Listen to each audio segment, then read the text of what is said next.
Hello, I'm Miguel Strickland, and this is my IL 632 research proposal on chronic tardiness and the negative effects on achievement scores. There's quite a bit of research and data that went into this proposal. I was not able to put all of it in the PowerPoint presentation, but hopefully I've chosen, the high points so that you all are able to get a better understanding of why the leadership team went with this particular problem area in our school. Here at Goldsmith Shiffman Elementary, we are the third largest school in the Huntsville City School District. We house about 909 students.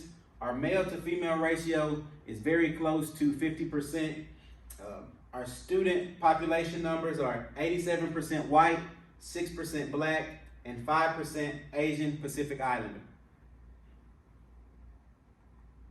So what is the problem? Well, the problem here is our students are chronically tardy and absent. And so we chose to go with tardy because there seem to be more of them than the chronically absent. We believe that because our students are tardy so often, that this allows for our STAR scores to fluctuate. And so what we did is we chose the 12 most tardy students.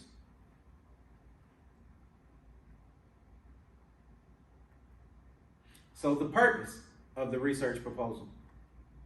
The purpose is to reduce tardies, to increase STAR scores, and to generate more consistent STAR scores.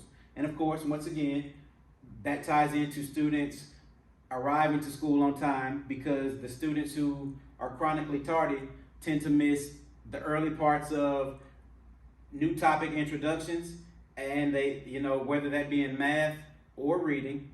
And also depends on what time they arrive, how much of these core classes that they miss. So the total tardies that you see here are for the 12 students that are the most tardy in grades 3 through 5.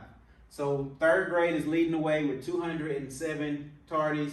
Fourth grade is right behind with 69 tardies. And then fifth grade has 27. And that gives us a total for just these 12 students in this study at 303 tardies. And so here we have all 12 students that are coded. And so you can see the majority of them, once again, are in third grade. And then our student that had the most tardies goes by DW. And so that student has a total of 47 tardies. So we have STAR data going back from the 2018-2019 school year all the way to the very end of the 2020-2021 school year. But what we've done is we've taken the fall reading data from 2020-21, and so we've used that to kind of give you an idea on where we're at. And so once again, this is grade levels, grades 3 through 5. So the total of students tested was 424, and that put us at about 6% that are on urgent intervention, 9% that are at intervention, 13% that are on watch, and then 69% that are at or above benchmark. And this was at the beginning of the 2021 school year. And so a lot of factors tied into that. We believe that because some of the students were coming in cohorts, some were virtual, there were all types of different things that could have went into these scores that we've considered. And so now we have the spring, the end of the 2021 school year reading data that is posted in front of you. And so we had a total of 425 students that were tested, with 7% that were under urgent intervention, 9% under intervention, 12% on watch, and that gave us a total of 73% that are at or above benchmark. So as you can see, the scores just kind of fluctuate, just a little bit in there. And so we've taken our student that had the most tardies in grades 3 through 5, which was DW, and just to kind of give you an idea and a comparison to the things that we want to help, increase as far as our STAR scores and reduce these tardies in our school. So The grade level equivalent from STAR for DW, and this is reading, by the way, is at a 3.3, and this is at the end of this student's third grade year. So this is a rising fourth grader at a 3.3. So the average period grade equivalent for third grade, or for the students that were in the study, was a 4.5. And so that puts DW about 27% behind their peers. And so we haven't spoken very much about math, but the math scores fluctuate as well. So we put DW's math equivalency up here just to kind of give you an idea. And so once again, DW is a rising fourth grader leaving the third grade with a 2.7 grade equivalent in math. And so the average peer grade equivalent is a 4.2. And so this puts DW at a 36% behind, on average, behind peers entering the fourth grade. So this is a rising fourth grader at a 2.7 math equivalent score. We feel like that this student is going to start the year kind of behind the A-ball, a little bit behind peers, if you will. And so what we've decided to do to hopefully help reduce these tardies, and you know, hopefully have more consistent STAR scores and even increase STAR scores, we're going to do a school-wide campaign. And it's something that we want the whole community to get behind, something we want them to be excited about. So that way, you know, we'll have our students who hopefully will tell their parents, hey mom, hey dad, I need to be at school on time because we're doing this, this, and this. You know, and they're really excited about it. And hopefully the parents, you know, will get a benefit from it as well. And so one thing we plan on doing is opening a second car lane. And our car lane is a little intimidating. If you don't get there very early in the morning, you could be in the car line for a very long time. So we have a zipper process coming in, you know, and hopefully everyone is courteous enough to let the other car come in. So if we open up this car lane, the second car lane, hopefully that'll increase the flow of traffic by about 30 to 40%.